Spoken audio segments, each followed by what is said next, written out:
लोग हमारे अमाल देख रहे हैं, तारीख हमें कभी माफ़ नहीं करेगी। जस्टिस मंसूर अली शाह ने एक बार फिर चीफ जस्टिस को खत लिख दिया, खुसूसी बेंच में बैठने से इनकार कर दिया। लोग हमारे अमाल देख रहे हैं, तारीख कभी हमें माफ़ नहीं करेगी। जस्टिस मंसूर अली शाह ने एक बार फिर चीफ जस्टिस ऑफ पाकिस्तान को खत लिख दिया, खुसूसी बेंच में बैठने से इनकार भी कर दिया।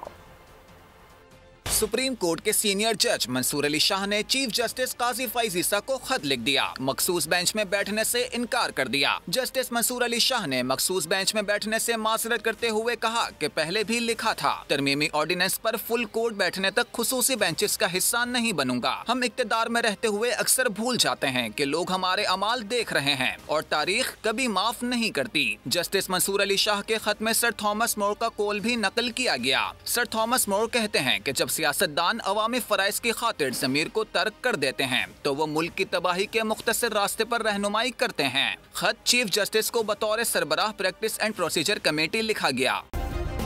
सब्सक्राइब करें और बेल दबाएं ताकि कोई खबर रह न जाए।